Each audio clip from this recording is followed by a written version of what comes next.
Tolong ucapan Pak Rismon yang menyinggung perasaan Polri, anggota Polri yang berkaitan dengan Pak Kapolri waktu itu Pak Jenderal Tito Karnavian, juga Dirkrimum Polda Metro Jaya waktu itu Pak Krisnamurti, dan ada rekan satu dari lapor ya Pak Muhammad Nur Al-Azhar, Kombes waktu itu. Ya, segera saya sarankan, saya minta dengan hormat dicabut pernyataan tersebut. Pernah ada nggak sih peneliti di dunia ini yang bisa mengubah dalam 5 hari gitu? Toleransi untuk berubah ya, itu error toleransi itu maksimal hanya 3-8%. Margin errornya. Setelah itu berarti abal-abal. Pak Rismon sudah menyatakan yang tadinya menyatakan ijazah Pak Jokowi itu palsu. Berapa persen? 11.000 triliun palsu. Tahu dalam tempo 5 hari ya sudah melakukan penelitian dan menyatakan bahwa ijazah tersebut asli.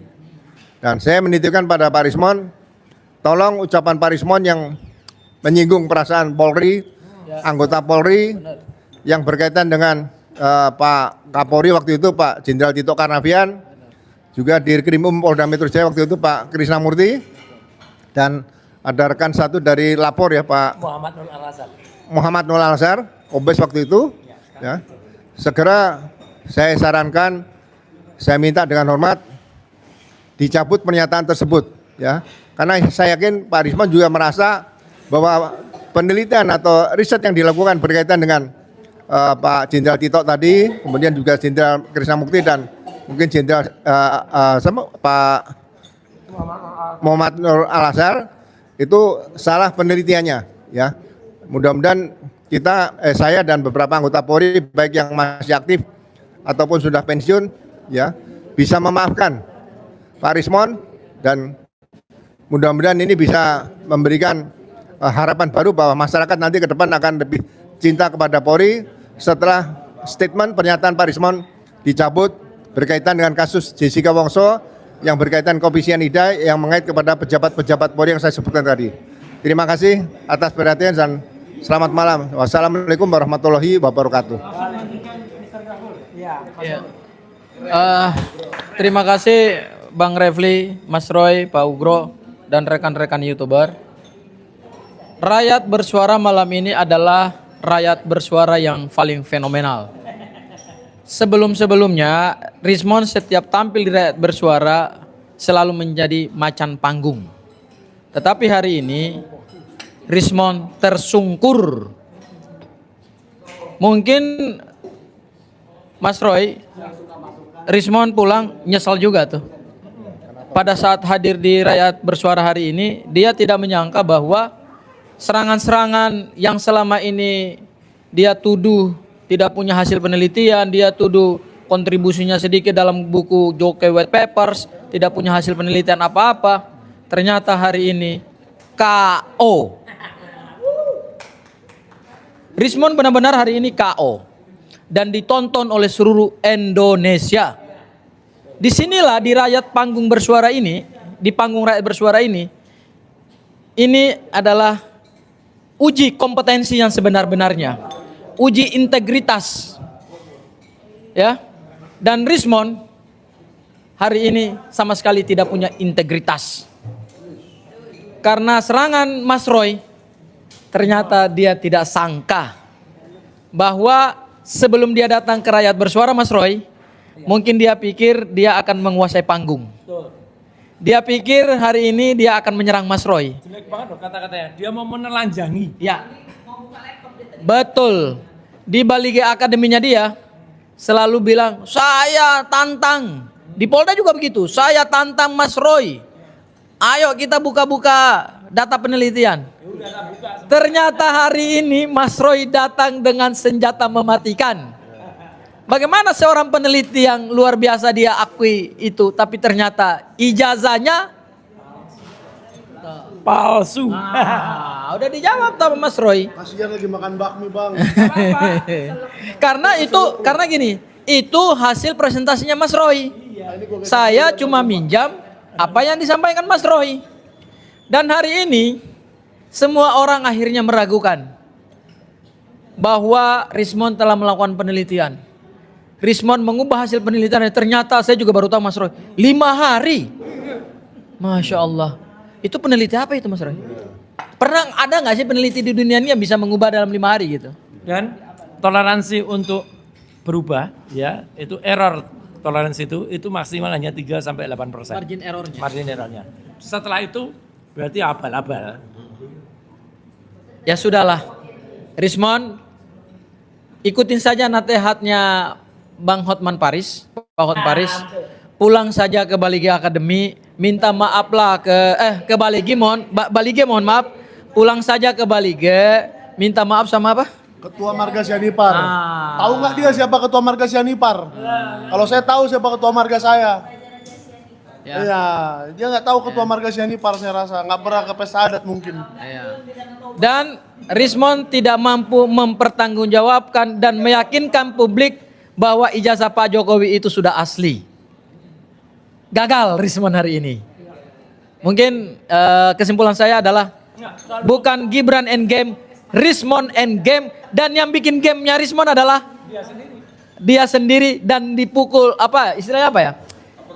Uppercut oleh Mas Roy dan dia tersungkung di panggung rakyat bersuara. Boleh ngomong ISBN dikit nggak bang? Dengan sarung tinju yang dipinjami oleh Mas Gabur.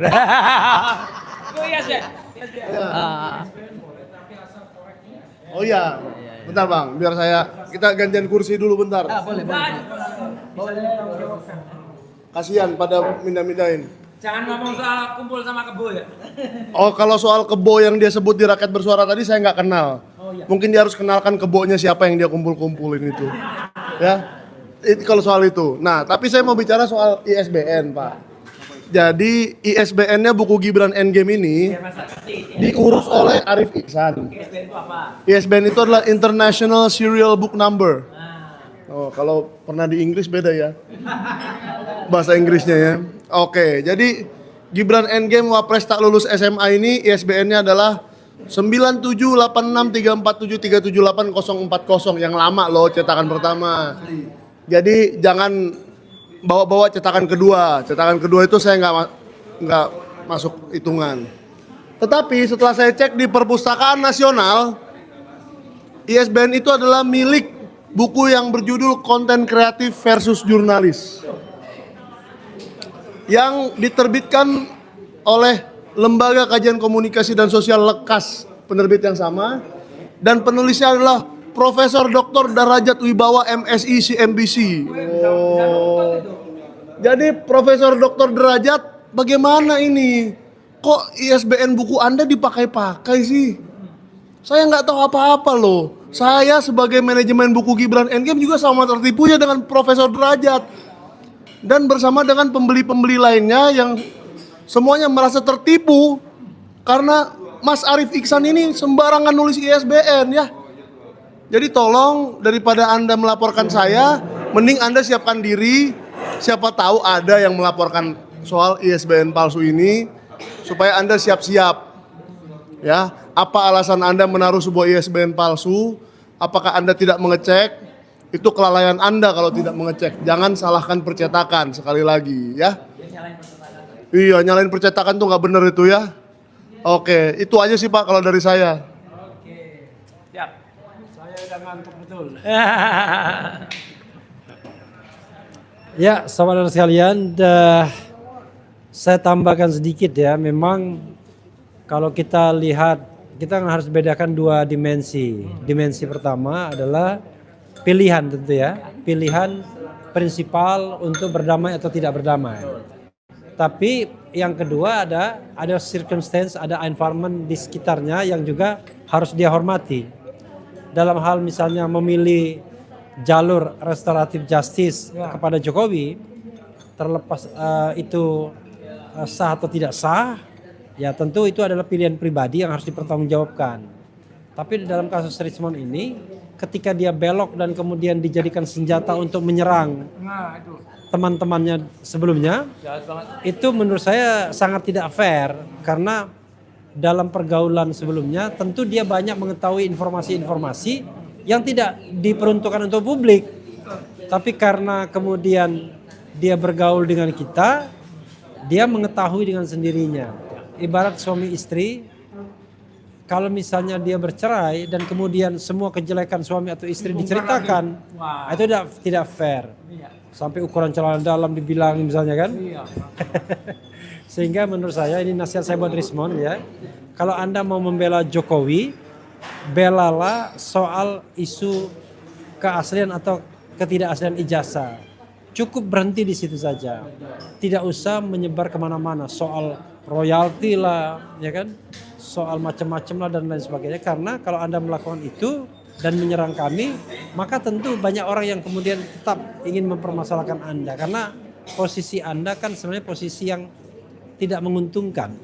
Anda mengatakan Mas Roy takut dipenjara dan lain sebagainya. Enggak, itu adalah resiko perjuangan karena berjuang di jalan yang lurus. Tapi orang yang kemudian bebas karena bengkok, ya mungkin untuk sementara waktu dia senang. Tapi untuk jangka panjang tentu orang akan mengingat dia sebagai seorang pengkhianat. Orang ya mengingatnya ya sebagai seorang pengkhianat. Jadi pengkhianat itu adalah orang yang keluar dari garis. Ya. Orang yang keluar dari kelompok. Mungkin bagi kelompok yang Anda datang yang dulu musuh Anda dianggap pahlawan. Orang yang baru sadar. Tetapi bagi kebanyakan orang yang penting the silent majority, ya mungkin Anda akan dianggap pengkhianat, pencari keuntungan, penyusup dan lain sebagainya. Nah itu konsekuensi dari tindakan Anda sendiri. Dan itu bukan tindakan Anda di wilayah privat, tapi tindakan Anda di wilayah publik. Ya, meminta RJ ketika kita sedang membuktikan prinsip good governance dan clean government terhadap pemerintahan ini, transparansi terhadap ijazah, dan Anda kemudian berkompromi untuk itu, maka itulah yang kemudian membuat Anda nilainya menjadi jauh merosot dibandingkan Rismond sebelum tanggal 11 Maret. Dan Rismond setelah tanggal 11 Maret, Rismond yang sudah tidak lagi cerdas. Rismond yang diragukan ijazah S3-nya, S2-nya juga Dr. Eng dan Emeng. Dan Rismond yang sudah kita lihat tidak genuine lagi ya. Kita rindu sih sebenarnya Rismond sebelum 11 Maret. Cerdas banget tuh. Cerdas banget, belak-belakan. Tetapi Rismond yang sekarang, Rismond yang seperti di setel. Yang tidak mengatakan sesuatu berdasarkan kehendaknya sendiri. Berani bilang, oh iya itu memang waktu itu saya bohong. Gitu gimana? Apalagi begitu. Jadi kalau kita menunjukkan sebuah fenomena, ada nggak peneliti yang kemudian bisa berbalik arah 180 derajat? Nggak ada. Apalagi 5 hari kemudiannya masih nulis dan masih berkeyakinan pendapat bahwa ijazah Jokowi itu palsu, tapi kemudian minta restoratif justice karena sudah sadar dengan keasliannya. Kan restoratif justice-nya memang tanggal 3 Maret, tapi mungkin jangan-jangan dia mengaku sadarnya tanggal 1 Maret. Nah, berarti perbedaannya cuma 3 hari aja. Itu ya. Silakan Pak Ugro dulu closing statement ya. Sekalian Pak Ugro dulu. Pak Ugro dulu, silakan Bapak. Mas Roy. Habis itu saya tulisan. Terima kasih. Jadi kalau saya bisa membayangkan Rismond ini dalam suatu permainan sepak bola, Rismond harusnya belajar dari pemain sepak bola. Ya. Dia harus lebih bangga dikeluarkan dari tim dengan kartu merah daripada berpindah ke tim lawan seperti itu. Ya. Itu yang harusnya Pak Rismond lakukan. Jadi sekali lagi ya mudah-mudahan Pak Rismond segera sadar, ya kan. Lebih bagus berhenti dari kegiatan bergabung dengan posisi sekarang ini, ya, daripada membuat hal-hal yang menyakitkan kawan-kawan lama di mana dia dulu bergabung dengan kita secara bersama-sama. Itu saja pesan saya pada Pak Rismond dalam closing statement malam ini. Terima kasih. Ya, kebetulan ada pertanyaan. Tolong Mas Roy sebutkan sekali lagi siapa-siapa yang berminat tadinya mau ke Pak Yusuf Kalla. Kenapa saya jawab Mas? Karena di situ pertanyaan, jangan-jangan ada Mas Roy juga. Enggak ya. Jadi ada WA dikirimkan tanggal 3 ya, 3 Maret waktu itu kepada Pak Yusuf Kalla. Ya gitu. 3 Maret Pak 3 apa tadi ya? 3 bukan enggak sampai April, Pak. Itu restoratif justice. Oh, Februari, sorry. 3 Februari. Jadi dia belum RJ. Ya, dia pengen ketemu Pak Yusuf Kalla. Tapi ini tadi lempar-lemparan. Inilah termasuk ya. Jadi Arief tuh harus sadar. Tadi kau itu mau ibaratnya bahasa Jawa tuh mau diumpankan oleh Rismond. Saya nggak tanggung jawab itu. Loh, nggak mungkin Arief tuh nggak konsultasi pada Rismond mau ketemu Yusuf Kalla. respon, ingat nggak? Ya, Anda bahkan minta tolong salah satunya kepada Pak Ugro ini, ya untuk ketemu tokoh penting partai ya Pak ya, tapi nggak usah disebut. Ya, ketua umum partai. Ya, tapi waktu itu coba Pak Ugro membantunya, sama diginikan juga. Saya nggak setuju. Kayak Mission Impossible. Anda kalau ngambil ini segala tanggung jawab, negara tidak melindungi Anda. Sama, tapi ini bukan negara. Ya, hanya Dr. Rismon Sianipar yang kemudian tidak mengakui Arif. Jadi tadi dibuka itu WA-nya. Bunyinya Assalamualaikum Pak Yadi. Yadi ini adalah salah satu yang bantu Pak Yusuf Kalla. Tabe ya, itu tabe. Saya Arif. Insya Allah kami mau silaturahmi dengan Pak JK. Sekalian Rismon Sianipar mau memberikan buku Gibran Endgame ke Bapak. Ini WA-nya. Ya, itu WA-nya. Di situ ada nama-nama orang. Nah, ini yang menarik. Nama orangnya, insya Allah mau silaturahmi. 1, Dr. Rismon Hasyiulan Sianipar. 2, Dr. Vivian. Ada 2 dokter loh ini. Bagus banget ini. Kemudian 1 lagi. Ini karena ditulis dan kemudian orangnya nggak ngerti. Saya yakin orangnya juga nggak ngerti. Namanya Hardian. Nggak ada Hardian di timnya Rismon. Yang ada Nurdian. Ya, ini bisa salah itu. Tapi ada nama yang ditulis tepat banget. Namanya Hana Karistia. Orangnya di depan saya. Ketawa, senyum. Ya. Kenapa? Karena rekeningnya yang dipakai, jadi dia tahu cara. Oh, rekeningnya dipakai. Iya. Berarti harus minta itu. Oh iya. Kapan nanti saya tunjukkan ya 3 amplop utuh yang saya terima dari Rismon dan gak saya apa-apain. Bener. Itu 3 belum saya apa-apain. Ya, isinya oke lah, mungkin satunya isinya sekitar 1-an. Dan saya kenapa? Terus terang, nggak saya apa-apain. Saya waktu itu sempat berpikir, ya Mike ya, ketika saya menerima itu tuh di shoot, direkam di salah satu kafe di Kemang. Jadi saya berpikir, loh kok ngapain harus di syuting ya? Nanti pasti ini akan ditagih ini saya gitu loh. Jadi makanya, ya yang nyerahin Mas Mike. Betul, makanya tak simpen sampai sekarang. Bener Mon, masih saya simpen itu 3 itu. Kalau memang mau minta lagi tak kasih lah. Ya, tapi buat surat resmi ke saya. Ya, kami mohon Pak Roy, itu yang dulu pernah saya berikan dengan ikhlas, saya minta lagi. Pak, suratnya harus diambil Tabe. Seperti ketika Rismon itu mengirimkan voice note kepada salah seorang anggotanya, bukan anggotanya, temennya lah gitu.